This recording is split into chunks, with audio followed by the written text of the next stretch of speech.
Mimi naambia, mimi nawashauri kwa mimi kama mimi, ugonjwa ni mbaya na mimi ugonjwa siutaki.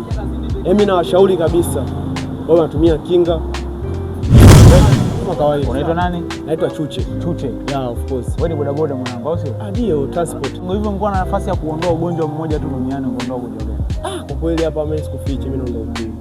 Goodbye. Kwa nini ukimwi? Ukimwi ni kwanza ni upungufu wa kinga mwilini. Kwa hiyo ni unamwondolea mwanadamu mawazo pia. Yaani mambo mengi, yaani kuhusu kama ugonjwa wa ukimwi. Mimi sikufichi. Ugonjwa wa ukimwi ni mbaya sana. Njia za kujikinga na ugonjwa unazifahamu? Njia kwa kweli nazifahamu. Mfano kutumia vitu vyenye ncha kali. Yaani kama vile kukutana na mwanamke kabla haujavaa kinga, fresh tu yani. Maana hizo ndio njia za kujikinga au mimi nataka uniambie njia za kujikinga unazozifahamu wewe ambazo mtu akifanya atajikinga kupata maambukizi ya ukimwi. Akifanya atajikinga. Kama hivi nilivyokuambia, kukutana na mwanamke haujavaa kinga.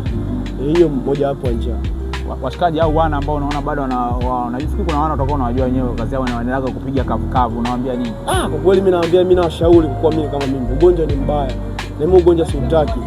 Mimi nawashauri kabisa wao wanatumia kinga, sio wanatumia vitu vya ncha kali kushare. Yani unajua share, yani kama vile mtu ametumia wembe, mtu lazima wembe namna gani naye anajichana, huwa pia anachangia. Mimi nawashauri kwa kuwa ugonjwa ni mbaya. Basi haina noma mama, shukrani sana kwa time yako.